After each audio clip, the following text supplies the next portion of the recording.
그래서 앞으로 수도권은 여기를 주목하셔야 된다고 생각을 해요. 서울에 개발될 수 있는 땅들은 점점 줄어들고 있다는 게 팩트고, 수도권은 대규모 신도시가 계획돼 있는 것도 팩트고, 어떤 입지를 선택했느냐에 따라서 이 미래는 극명하게 달라질 거예요. 수도권의 노선들은 여기 안에 숨어 있다. 3억짜리 빌라가 9억이 되는 이런 세상인데, 이 기회가 나한테 오는지도 모를 정도로 바쁘게 사시는 분들이 많다. 하지만 여러분들에게도 이 기회는 온다는 거.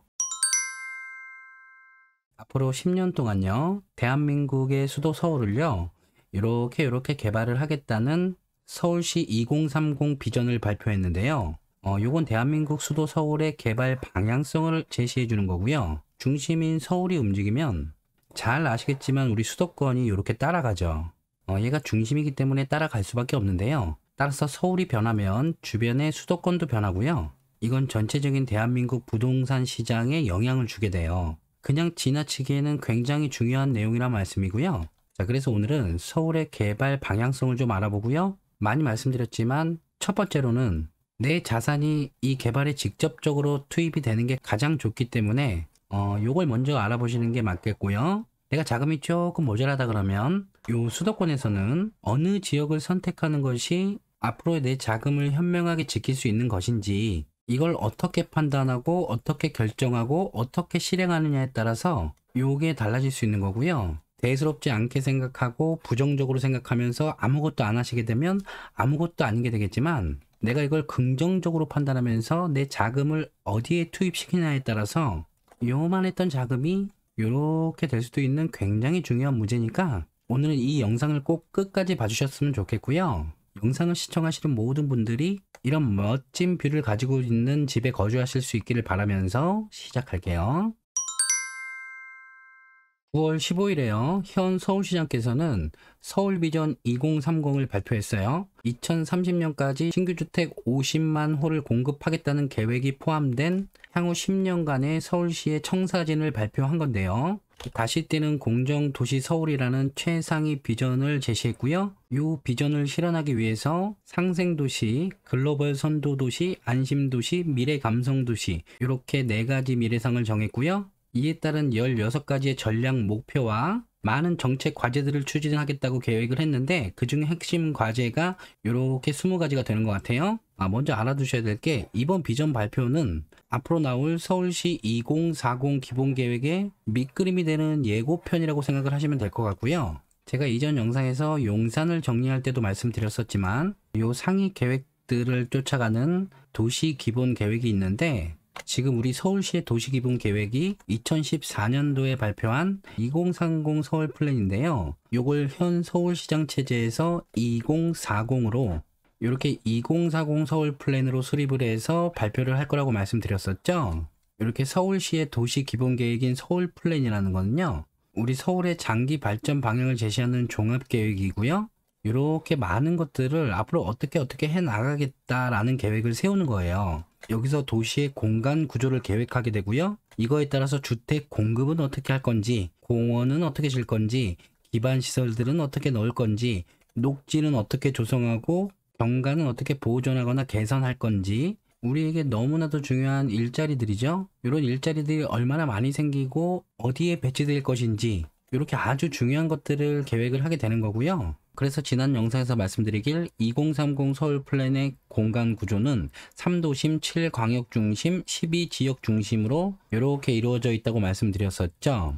이건 현 서울시장의 정책 공약이었어요. 현 서울시장께서 만약에 서울시장직을 계속 하실 수 있다 그러면 기존대로 서울 3도심을 배치하고 특화된 중심 지역이 수도권 배후 지역을 이렇게 해서 포섭하고 보완하는 핵심 지역으로 육성하겠다는 계획이잖아요. 그럼 아마도 요 서울에서는요, 요 특화된 중심 지역, 개별적으로 특화되는 요 중심 지역의 발전 가능성이 많이 커지겠죠. 기존 3도심은 당연히 좋은 건데 여긴 너무 비싸서 우리가 엄두를 못 내니까요. 언제나 요 3도심은 정답이라고 생각을 해요. 그래서 이번에 발표된 서울 2030 비전에서는요, 기존의 서울 3도심 중에서도요, 이 여의도의 힘을 굉장히 많이 실어준 모습인데요. 요것까지 포함해서 이 2030 서울 비전 내용을 좀 정리를 해 볼게요.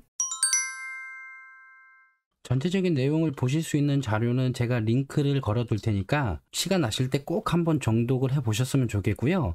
이렇게 노란색으로 표시해 놓은 부분이 투자와 좀 관련성이 있구나 라고 판단되는 부분이고요. 여러분들께서도 이런 자료를 보실 때는 여러분들의 상황에 맞춰서 내 피 같은 돈을 어떻게 투자하면 어디에 씨를 뿌리면 얘가 잘 커 나갈 수 있겠구나 라는 생각을 하시면서 그런 상상을 한번 해 보시면서 이런 것들을 보시는 것도 당장에 직접적인 투자를 안 하신다고 해도 차후 언제라도 큰 도움이 될 거예요. 자, 그래서 이렇게 한번 보시고요. 그리고 이 자료도 링크를 걸어 둘 테니까 같이 한번 보시고요. 오늘은 중요 부분만 제가 뽑아서 정리를 해 드릴게요. 자, 이번 서울비전 2030의 내용을 들여다보면요. 공급에 관한 내용과 개발에 관한 내용으로 나눠져요. 이게 가장 중요하실 텐데 주택 공급을 확대하겠다는 내용이 있어요. 지금까지 모자랐던 주택 공급량을 만회하기 위해서 주거 정비 지수제를 폐지하고 주민 동의 절차를 간소화하고 35층 규제와 2종 7층 규제를 완화하고 기존 흔적 남기기를 폐지하겠다고 하는데, 자, 주거정비 지수제라는 거는요, 언론에서 많이 보셔서 아시겠지만 어떤 지역이 재개발 사업 신청을 할 때 주민의 동의율이나 건물의 노후도 등을 말 그대로 이렇게 지수화를 해서 점수화를 해서 일정 점수 이상이 돼야지 요 재개발 사업 신청을 할 수 있도록 만든 제도인데요. 지금까지는 이것 때문에 재개발 구역 지정을 하는 게 굉장히 어려웠었어요. 근데 이제는 이걸 폐지하고 주민 동의 절차를 간소화함으로써 재개발 진행을 보다 스피드하게 빠르게 진행하도록 하겠다는 거예요. 그리고 이건 더 잘 아시겠지만 더 높이 지을 수 있게 해주겠다는 거죠. 그렇게 되면 더 높이 지은 만큼 신규 물량이 늘어나는 효과를 가지고 올 수 있고요. 당연히 사업성이 더 좋아지기 때문에 이것 또한 공급을 스피드하게 진행할 수 있는 긍정적인 요인이 되는 거죠. 그래서 이렇게 보다 빠르고 보다 많이 지을 수 있게 해서 2030년까지 매년 약 8만 호의 신규 주택을 공급해서 25년까지 24만 호, 30년까지 총 50만 호를 공급하겠다는 계획이죠. 일단 이거는 공급에 있어서 굉장히 좋은 소식은 맞는데요. 자, 요거는 또 어떻게 작용을 할지는 의문이에요. 개인적으로는 수요 특성상 주택 유형을 다변화해서 청년주택, 장기 전세주택, 모아주택 이런 것들도 30년까지 총 30만 호를 공급해서 이렇게 50만 호, 이렇게 30만 호, 총 80만 호를 공급하겠다는 계획이에요. 일단 이렇게 큰 그림만 알아두시는데 지난 영상에서 말씀드렸다시피 이제 사실상 분양가 상한제가 완화되는 효과를 가지고 와서 분양 가격은 올라갈 거고 분양가 상한제 완화를 통한 분양 가격 상승으로 건설사의 마진과 조합원의 사업성을 높여줘서 공급을 빨리 진행할 수 있도록 만들어주는 역할을 하는 거고 단기적으로는 주변 집값을 더 상승시킬 수도 있겠지만 장기적으로는 공급량에 따라서 집값 안정이 될 수도 있겠다라고 말씀드렸었는데 이렇게 빠른 공급을 유도하기 위해서 분양가도 올려주고 이것도 같이 진행을 해주니까 아무래도 공급이 더 빨라지고 더 많아질 수밖에 없겠죠. 이 공급은 말이죠. 어떤 분의 말씀대로 아파트는 빵이 아니기 때문에 바로 찍어낼 수 없어서 당장 영향을 주는 건 아니지만 일단 이 공급은 서울에서 이루어지는 공급이기 때문에 계속 신경을 쓰셔야 돼요. 앞으로 여러분들의 자금이 들어갈 곳을 신중히 판단하셔야 된다는 말씀이고요. 그럼에도 불구하고 저는 이번에 계획된 공급 물량에 먼저 올라타셨으면 좋겠다라는 의견이에요. 공급이 많아지면 주택 가격이 안정화될 거다라고 생각을 하시는데 맞는 얘기예요. 근데 이 공급은 수요보다 일단 많아야 되는 거고요. 그러려면 공급량과 수용량을 파악을 하셔야겠죠. 그런데 여기서 말씀드리고 싶은 건요. 이 기본적인 수급의 논리가 적용되는 곳이 지금부터는 입지에 따라서 많이 달라질 것 같다는 생각이고요. 제가 이런 생각을 하는 이유는 우리가 지금 보고 있는 게 서울에서 이루어질 공급과 개발에 대한 내용이잖아요. 근데 이 공급 계획을 모르고 개발 계획을 모르더라도 우리가 알고 있는 건 하나가 있죠. 서울이란 땅은 이렇게 한정이 돼 있다는 건데요. 이렇게 한정된 땅 안에서 지금부터 이루어질 공급에 관한 내용은 우리가 이 외곽 지역 어딘가에 빈 땅을 가지고 여기에 아파트를 짓고 도로를 건설하고 편의시설을 넣고 상권을 넣고 교통시설을 넣어주고 이런 식의 공급이 아니고요. 이렇게 재개발이나 재건축을 통한 공급이란 말이죠. 이 말은요. 이 한정된 땅에 공급을 하는 형태가 기존에 있던 낙후되었거나 노후되었던 그러니까 안 좋았던 거를 좋게 만드는 거기 때문에 이런 식의 공급이 이루어지면 일단 주거 환경이 좋아지잖아요. 그리고 여기에 이 주변 개발까지 가세를 하면 주거 환경 좋아지고 주변 환경 좋아지고 자, 다시 말하면요. 서울이라는 이렇게 한정된 땅 안에 뭐 이렇게 나눌까요? 이렇게 나눠서 좋았던 부분이 요만큼이라면 나머지 이 안 좋았던 부분이 좋아진다는 거잖아요. 자, 그래서 안 좋았던 부분 이만큼이 좋아진다면, 자, 예를 들어 먼저 요만큼이 이렇게 좋아졌다면 요 좋아진 부분이 이 기존에 좋아졌던 부분의 가격을 따라갈 거 아니에요. 안 좋아졌던 게 좋아졌으니까. 자, 그럼 답은 나왔죠. 여러분들께서는 안 좋았는데 이렇게 좋아질 곳을 미리 선점하고 계신다면 안 좋았다가 좋아져서 생기는 이 상승분을, 요만큼의 상승분을 수익으로 거두실 수 있다는 말씀이에요. 다시 말씀드리면 서울의 땅은 이렇게 한정이 돼 있다는 말씀이고요. 이만큼이 좋았다가 이만큼이 좋아졌으니까 이제 여러분들에게 남은 기회는 이만큼이 있는 거죠. 그러니까 여러분들께서는 이 초록색의 지금은 안 좋은 곳을 선점하셔야 되는데, 내가 선점을 못하는 동안 또 여기서 이만큼이 좋아졌다면 반대로 또 좋아질 곳은 이만큼밖에 안 남은 거고, 시간이 흘러서 또 여기서 이만큼이 좋아졌다면 또 반대로 좋아질 곳은 이만큼밖에 안 남은 거잖아요. 그러면 이 초록색인 좋아질 곳과 붉은색인 좋아진 곳, 시간이 지남에 따라서 이게 더 많아지고 좋아질 곳은 계속 줄어들 거 아니에요. 서울이란 땅이 한정돼 있으니까. 근데 서울의 이 좋아질 곳이 지금은 많이 낙후돼 있잖아요.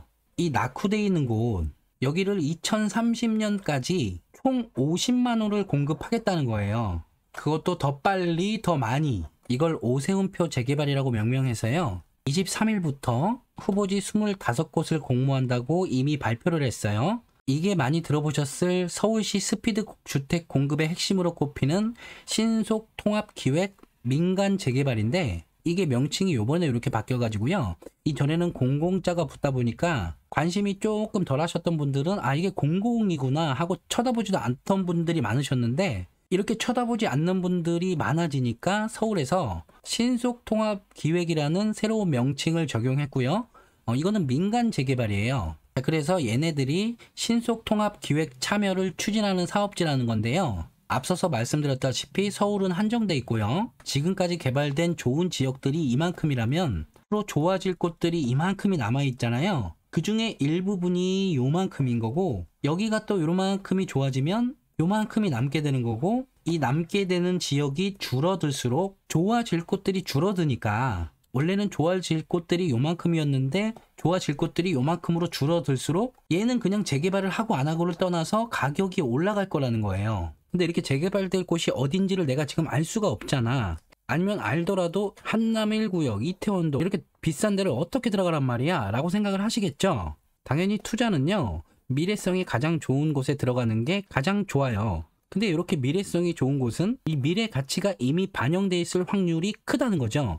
그렇다는 거는 가격이 비싸다는 거고요. 특히 단기적인 뉴스나 호재에 반응하는 곳들 있죠. 제가 항상 불나방처럼 뛰어드는 투자는 지양해야 된다고 말씀드린 곳, 그런 곳들을 따라다니면 당연히 비싼 건데요. 내가 자금이 많다면 그냥 가장 중심지에 내 많은 돈 중에 일부분을 그냥 투자를 해 두시고 중기든 중장기든 보시면 되는 거고요. 내가 공격적인 성향이다. 그러면 자금의 전부를 가지고 가장 좋은 곳에 가셔서 자리를 딱 깔고 계시는 게 가장 좋겠죠. 근데 내가 자금이 너무 없어. 지금 신혼부부 같은 경우에는 자금이 없단 말이죠. 자금이 없어서 결혼을 못하고 연애할 생각조차도 못하시는 분들이 많다는 얘기를 많이 들었는데, 참 안타까운 문제라고 생각을 하고 있고요. 내가 신혼을 계획하고 있는데 자금이 만약에 없으면 좀 장기로 보시더라도요, 앞서 말씀드린 노후돼 있는 곳을 선점하셔서 들어가셔서 내부를 나름대로 두 분이 멋지게 꾸미시고 사셔도 되는 거잖아요. 아, 네가 이렇게 살아봐 라고 생각하실 분들 계시는데, 저는 이렇게 시작했어요. 저는 지금 이 영상을 보시는 모든 분들께서 저보다 더 훨씬 똑똑하고 저보다 훨씬 합리적인 선택을 하실 수 있는 분들이라고 생각을 하는데, 다만 경험이 없으셔서 이 간단한 내용을 모르시는 거잖아요. 아시더라도 실행에 옮기실 용기가 없는 거고, 그래서 저는 자금의 규모를 떠나서 차라리 이 자금의 규모에 맞춰서 장기적으로 지금 서울의 좋아질 곳들을, 지금은 안 좋은 곳을 들어가셔서 선점을 하시던지, 아니면 내 성향은 그래도 꼭 당장 어느 정도는 쾌적한 곳에 살아야 된다라고 하시면 여기서 진행될 개발의 호재를 어느 정도 받을 수 있는 수도권에 이런 곳에 내 집을 마련하고 중기나 장기로 기다리고 계시면 좋겠다는 말씀인데, 여기부터는 성향인 거죠. 어쨌든 서울에 개발될 수 있는 땅들은 점점 줄어들고 있다는 게 팩트고, 앞으로 수도권은 3기 신도시 등 대규모 신도시가 계획돼 있는 것도 팩트고, 요 두 가지 팩트 속에서 우리 여러분들께서 지금은 자금이 조금 부족하더라도 한정된 자금 안에서 어떤 선택을 했느냐에 따라서, 어떤 입지를 선택했느냐에 따라서 이 미래는 극명하게 달라질 거예요. 이 달라진 미래에 대한 판단은 지금의 성향이나 상황이겠지만, 이게 나중에는 내 자식의 미래가 될 수도 있는 부분이기 때문에 우리 신혼부부들이든 아직 경험이 없으신 분들께 조금 힘줘서 말씀드린 거예요. 자, 그래서 여기까지 꼭 이해하셨길 바라고요. 그래서 오늘은 공급과 개발에 관한 내용을 정리하는데, 이 공급 부분의 핵심은 서울시에서 이렇게 재개발 재건축을 활성화시켜서 50만 호의 공급을 계획하고 있으니까 여기에 빨리 올라타실 수 있는 계획을 좀 세우셨으면 좋겠다, 요겁니다. 자, 그럼 다음은요, 요 서울시에서 발표한 개발에 관한 내용을 좀 볼까요? 자료를 보고 머릿속에 남는 단어들을 쭉 나열해 봤더니 이렇게 되더라고요. 뭐 하나 빠지는 거 없이 다 중요한 내용인데요. 일단은 영상에서는 시간 관계상 요거만 뽑아봤고요. 그 중에서도 너무나도 중요한 내용은 요 4개의 신성장 혁신축. 발음이 너무 어렵네. 요거예요. 요 그림인데요. 일단 이 그림은 앞으로 피같이 소중한 내 자금을 집을 사거나 어떤 부동산에 투자할 계획이다 라고 생각하시는 분들은 너무나 중요하게 생각하셔야 될 그림이에요. 위에서부터 보자면 청년 첨단 혁신축이라 그래서 창동, 광운대, 홍릉, 청량리, 성수 이렇게 되고요. 미래융합 혁신축이라 그래서 삼성, 수서, 양재, 그리고 국제 경쟁 혁신축이라 그래서 한양, 도성부터 서울역, 용산, 여의도, 영등포, 구로, 그리고 여기를 감성 있는 문화 혁신축으로 만들겠다는 거죠. 상암, 마곡, 김포요. 먼저 이 그림을 보고 자금이 안 되시는데 수도권에 내 집 마련을 하려고 하셨던 분들은 이 김포에 바로 주목을 하셔야겠죠. 지금 이게 서울 계획인데 굳이 김포를 이 한 축으로 설정했다는 거는 굉장히 큰 의미가 있어 보여요. 더불어서 마곡과 상암은 앞으로 많은 주목을 받게 될 서울 지역이잖아요. 근데 여기 김포가 딱 들어와 있다. 일단은 주목을 하셔야 되는 거고요. 그래서 이렇게 4개의 축은 일자리가 형성되는 곳이고, 이미 난리 난 가격들을 자랑하는 이곳, 앞으로 난리 날 가격을 형성하게 될 이곳, 이번 계획에서 여의도에 아주 힘을 많이 줬더라고요. 이거는 지금 기존의 이곳들은 이미 좋은 곳이기도 하니까요.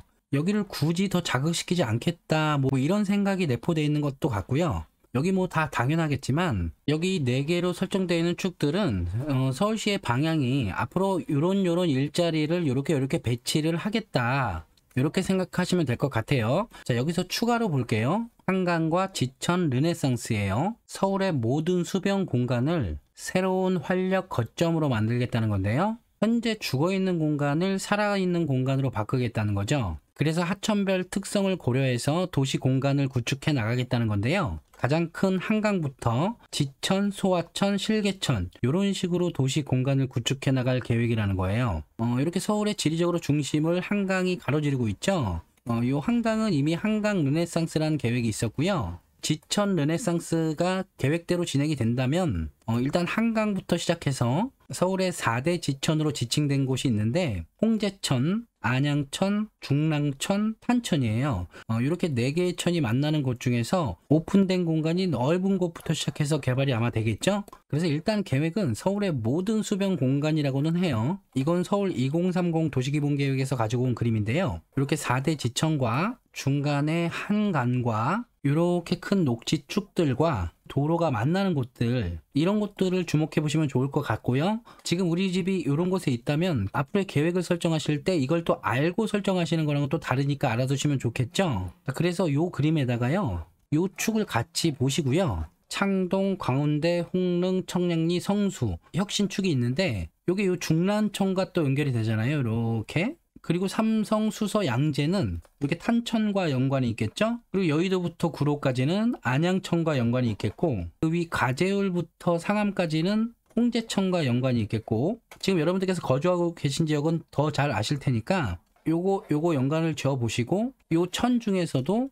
더 뻗어나갈 곳들, 요 천이 더 뻗어나가는 곳들, 이런 식으로 확장해 보시면 또 더 좋겠죠.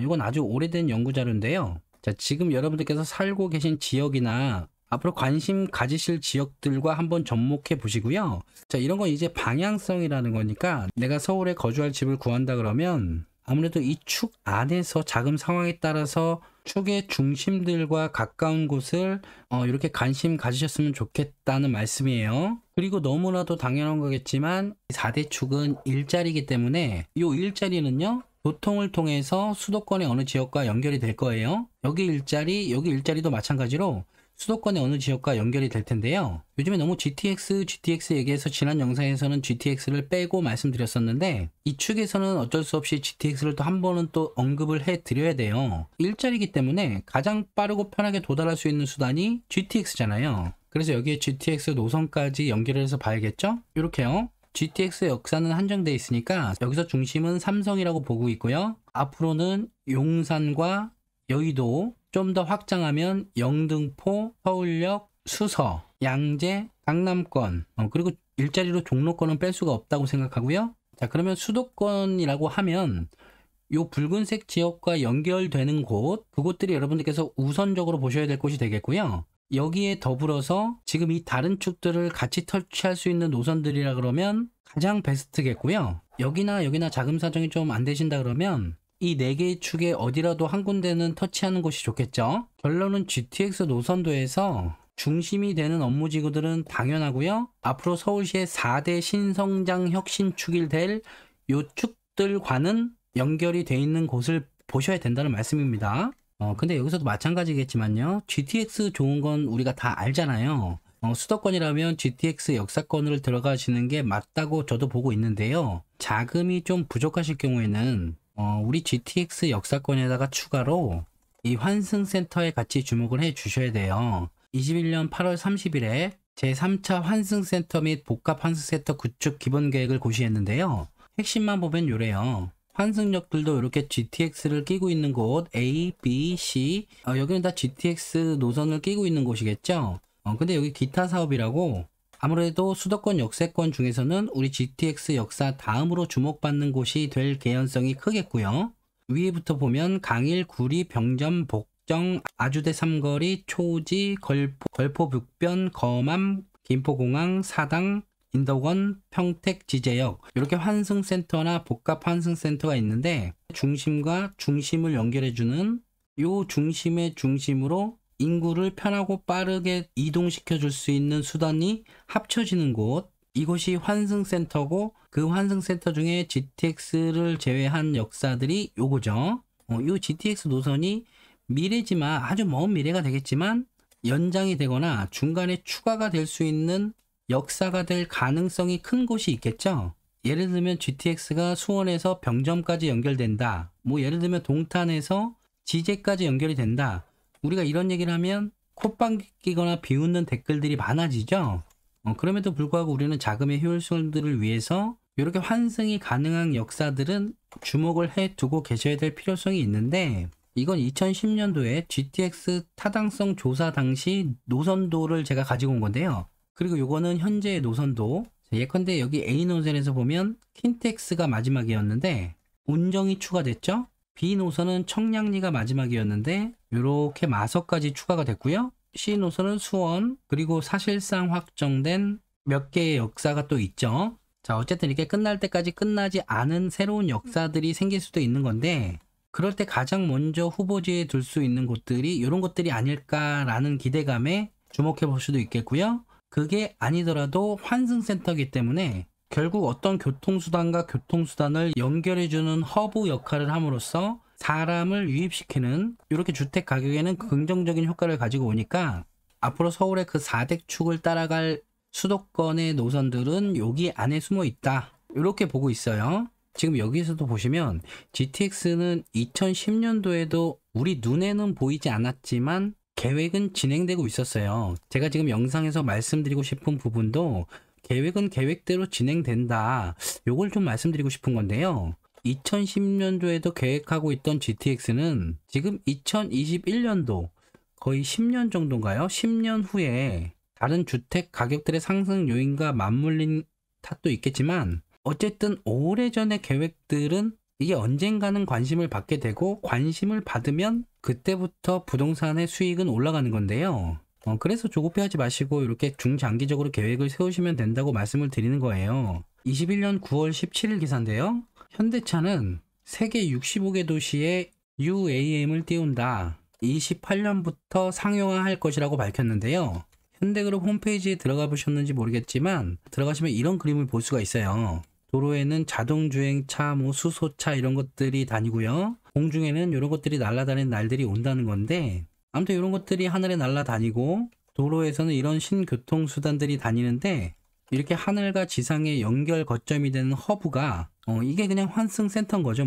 자동차들이 쭉 와서 이렇게 도킹을 하고 하늘에서 날아온 애들이 여기에 착륙을 하고, 이 안에는요 첨단 병원이나 주요 시설들이 생길 거라고 해요. 그리고 공중에서 오든 도로를 통해서 오든 어떤 교통수단들을 이용해서 이렇게 허브 지점에 들어온 사람들이 지하로 내려와서 가장 빠른 수단인 GTX나 연결된 다른 어떤 철도들을 이용해서 목적지까지 또 가게 되겠죠. 제가 지금 이 그림을 꺼낸 순간부터 웃고 계시는 분들도 계실 텐데요. 정부에서는 이런 걸 이미 한국형 도심항공교통 로드맵이라고 해서 이미 준비를 하고 있어요. 25년 상용화를 시작으로 30년의 본격 상용화를 목표로 하고 있는데요. 지난 11월에는 서울 하늘에는 드론 택시를 띄운다는 얘기도 있었죠.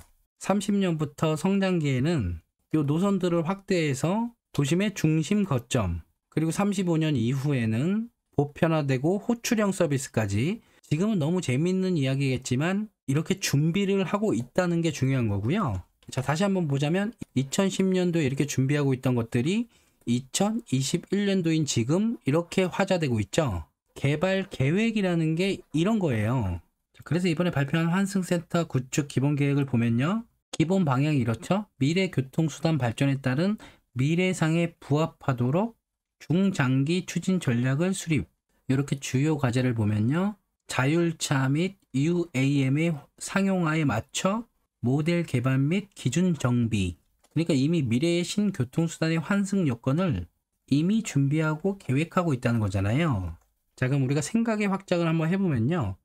이런 것들이 공중에서 이렇게 날아와서 어딘가 착륙장에 들어가려면 초반에는 이렇게 김포공항역 복합환승센터가 적합하지 않을까 생각해 볼 수 있겠죠. 아무래도 공항이 있으니까. 그래서 그런지 김포공항역 복합환승센터에는요.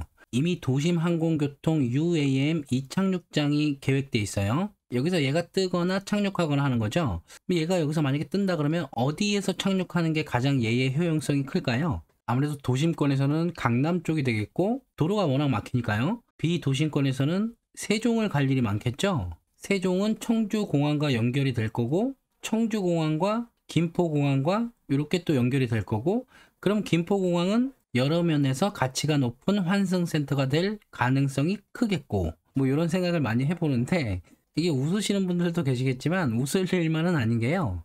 여기는 또 뭐가 생기죠? 현대 GBC가 생기잖아요. 김포공항에서 이렇게 날아와서 이 위에 이렇게 착륙을 하고 지하로 쭉 내려가면 GTX를 이용하고, 혼자 이런 그림을 그려보는 게 이게 진짜 부동산 투자 계획의 정석이에요.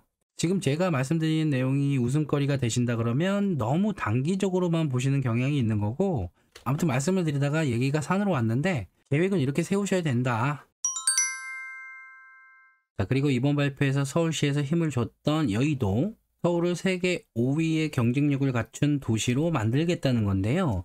자, 이것만큼은 우리가 좌우를 떠나서 진정으로 응원을 해줘야 되지 않나, 이렇게 생각하고요.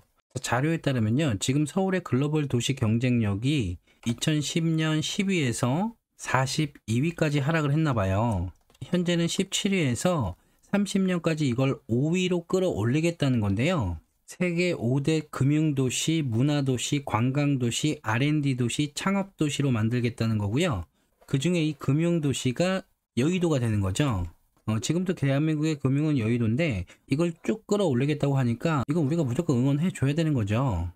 아시아 금융 중심지를 목표로 이렇게 여의도를 디지털 금융 특구로 조성하겠다는 거예요. 국제경쟁 혁신축의 금융 특구로 지정이 돼서 여기를 아주 발전시키겠다는 거니까 수도권에선 바로 여의도와 연결되는 철도 노선을 한번 봐야겠죠. 자, 여기는 여의도고 옆으로는 9호선 색강역이 있는데요.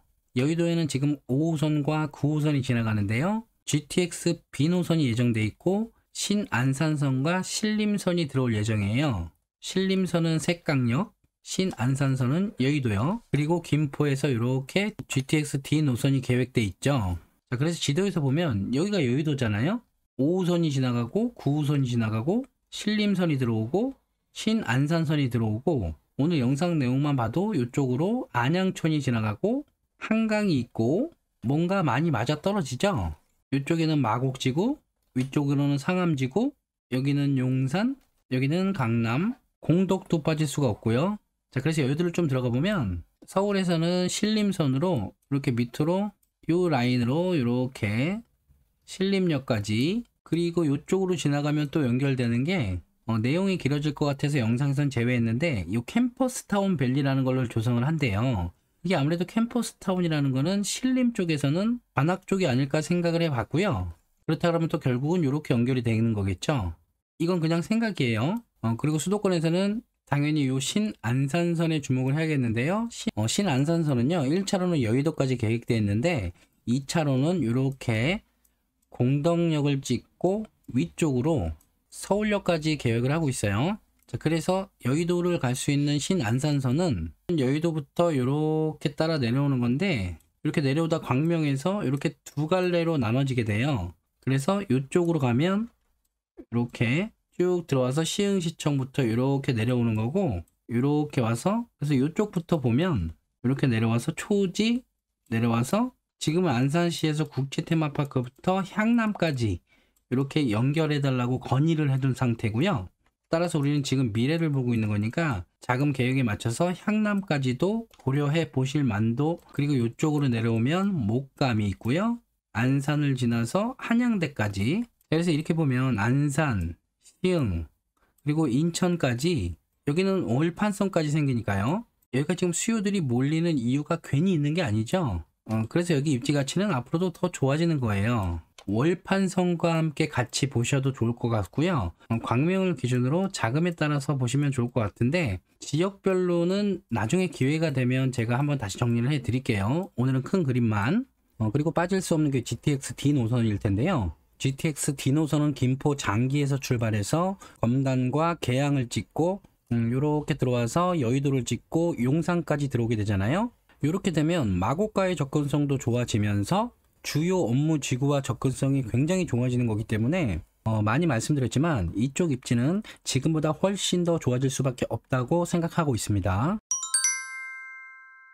어떻게 보면 지금부터가 영상의 핵심일 것 같은데요. 이제부터 서울의 공급 방향이 재개발과 재건축으로, 그러니까 안 좋았던 부분을 좋게 만드는 방향으로 이렇게 공급이 이루어지잖아요. 이건 노후된 거주 환경만 좋아진다면 여기에 살고 싶어 하는 분들이 많아지니까 여기를 좋게 바꿔준다는 거고, 이 말은 수요가 원하는 곳이 여기라는 거죠. 일자리가 근처에 있어서일 수도 있고 아이들 학교 때문일 수도 있고, 이 수요가 원하는 인프라들이 여기에 있으니까 그 기존 인프라들을 활용하면서 노후된 집만 좋아지면, 그러면 여기에 사는 수요들이 많아지니까 우리가 지금 여기에 집중을 하는 건데, 그러면 기존 인프라를 활용할 수 있으면서 일자리나 학군 때문에 수요가 이탈하고 싶지 않아 하고, 노후된 거주 환경만 좋아지면 수요가 몰릴 곳, 그런 곳이 서울이 아닌 수도권에서는 어디일까, 이걸 생각해 보지 않을 수가 없잖아요. 영상의 서두에서 말씀드렸다시피 서울이 가면 수도권은 따라가니까, 그리고 서울의 방향성은 지금 안 좋았던 거주 환경을 좋게 만들어주는 방향성으로 가고 있으니까 그 서울의 방향성을 바로 따라가 줄 수도권은 어디일까, 요거를 본다는 거잖아요. 그래서 앞으로 수도권은 여기를 주목하셔야 된다고 생각을 해요. 이 그림만 봐도 감이 오시는 분들이 계실 거예요. 딱 봐도 레트로 느낌 나죠? 이제 이런 데를 주목하셔야 되지 않나. 그 중에서도 저는 1기 신도시를 좀 말씀드리고 싶은데요. 1기 신도시는 분당, 일산, 평촌, 삼본, 중동이 있죠. 지도에서 보면 요렇게가 서울이고, 일산, 중동, 삼본, 평촌, 분당인데, 요 각 1기 신도시에 거주하시는 분들은 알고 계시겠지만 살기는 참 좋아. 인프라도 좋고 학군도 괜찮고 살기에는 참 좋은데 집만 좀 낡았단 말이죠. 그리고 교통 여건이 조금 부족해서 중심의 주요 업무 지구와의 접근성이 조금 떨어지거나, 아무튼 제가 봤을 때는 요 두 가지의 단점인데, 일단은 살기는 너무 좋다는 거에 집중을 해보고 그리고 낡은 집이 좋아질 것에 집중을 해보고 교통 여건이 좋아질 것에 집중을 한다면 그렇게 된다면 지금 서울의 개발 방향성과도 얘가 어느 정도 일치하지 않나. 근데 낡은 집들은 이제 새 거로 바뀔 때가 어느 정도 됐죠. 그리고 교통 여건들도 지금보다 많이 개선될 거고요. 그리고 오히려 일자리가 더 생기는 일기 신도시도 있죠. 그리고 무엇보다 주변의 신축 단지들의 가격들이 많이 올라가다 보니까 이제는 얘네들이 입지에 비해서 가격이 조금 저렴해 보이기까지 한단 말이에요. 그리고 또 생각해 보실 수 있는 건 자, 예를 들면 일산 옆에는 창릉 신도시가 계획돼 있죠. 창릉 신도시에 입주하기 위해서는 전세를 거주해야 되는데 이 전세를 거주하시는 분들은 이쪽에 거주를 해야 되는 거고요. 안 좋았던 주택이 좋아지려면 재건축이든 리모델링이든 어쩔 수 없이 이주 수요가 발생할 텐데요. 지금 이 이주 수요를 받아줄 잉여 주택이 주변에는 없어요. 그러니까 주변에 남는 집들이 있으면 상관이 없는데 지금 남는 집들이 없단 말이죠. 결국엔 또 이 안에서 거주를 하셔야 되는 거예요. 자, 이게 이제 앞으로 벌어질 일들이죠. A, B, C 단지가 있는데 이 안 좋았던 B 단지가 좋아진다면 여기서 A 단지로 이주 수요가 발생하죠. 그럼 A 단지의 전세 가격은 올라가죠. 이렇게 C 단지로도 갈 거 아니에요. 그럼 C 단지의 전세 가격은 올라가고요. 이렇게 되면 주변의 전체적인 전세 가격은 올라가게 되죠. 그 다음에 안 좋았던 B 단지가 좋아졌다면 안 좋았던 게 좋아지니까 가격이 올라가죠. 안 좋아졌던 게 좋아져서 가격이 올라가면 주변에 아직 안 좋았던 집들은 나도 좋아질 수 있다는 기대감에 가격이 올라가요. 자, 가격이 올라간다 말씀만 드려서 좀 거북하신 분들도 있을 텐데 지금 이 영상의 취지는 아직 기회를 못 잡으시거나 기회를 놓치신 분들이 돌고 도는 기회가 있으니까 준비를 하시라는 취지에서 말씀드리는 거니까 조금 양해를 부탁드릴게요. 자, 그래서 이렇게 가격들이 올라갈 수 있는 메커니즘들을 파악을 하셔야 되는데 그럼 얘네들이 무조건 오르냐? 그건 아니고요. 이렇게 올라가는 가격들을 무력화시킬 수 있는 게 하나 있죠. 그게 공급이에요. 공급량이 쭉 많아지면 아무리 날고기는 과천이라도 서초라도 가격은 영향을 받게 돼 있는데 당연히 일기 신도시도 마찬가지겠죠. 근데 제가 일기 신도시를 지금부터 보셔야 된다는 말씀을 드리는 이유는 지금 정부는 너무 무분별하게 주변에 신도시 계획을 세워놨고요. 여러 가지 규제들 때문에 집을 사는 사람들이 살 수 있는데도 못 사게 만들어놨고 살 수 없는 사람들은 더 못 사게 만들어놨어요. 이렇게 수요를 억제시키면서 뒤에서는 공급을 쭉 해나가면서 이 수요와 공급량을 맞춰 나가야 되는데 지금 뒤에서 이렇게 공급을 해 나가고 있질 않고 이게 어설프잖아요. 자, 그러면 지금 계획된 공급이 실현될 때까지는 이 기간이 있을 텐데요. 초반에도 이걸 장기로 예상은 하고 있었지만 이게 더 장기가 될 것 같고 이 공급 부족 현상이 장기화될수록 대기 수요와 신규 수요를 누르기는 부족할 거고 다른 거 다 떠나서 앞으로 서울의 재개발들이 진행이 되면 대단지 아파트는 찾아보기 힘들 거고요. 나아가서 대단지들이 모이는 대규모 주거 지역을 찾아보기도 힘들어질 거예요. 결국 사람들은 비슷한 처지와 비슷한 계층의 사람들이 이렇게 모여서 살면서 이렇게 대규모 벨트를 구성을 해야지 갖춰진 인프라도 더 좋아지고 학군도 훨씬 더 좋아지고 따라서 이런 것들을 선호하는 건데 서울에는 이제 이런 것들이 부족해진다는 거고요. 3기 신도시 입주할 날은 아직 멀었다고 보고요. 2기 신도시는 아직도 공급 물량이 많이 남았기 때문에 새 아파트를 원하시는 분들한테는 적격이라고 보지만 지금 영상의 주제와 맞게 수도권 내에서 서울시 개발의 방향성을 따라갈 수 있는 입지 좋은 곳들은 2기 신도시보다는 1기 신도시라고 생각을 해서 1기 신도시를 말씀드리는 거고요. 이 서울의 재개발들이 활성화돼서 이렇게 큰 주거 벨트들을 만들 수 있는 지역들이 한정돼 있다면 경기도에서 이렇게 큰 주거 벨트를 만들면서 기존 인프라와 학군들을 활용할 수 있는 1기 신도시들이 앞으로 우리 여러분들께서 관심 가져야 될 곳이다. 이 말씀을 드리려고 지금 한 30분 떠든 것 같네요.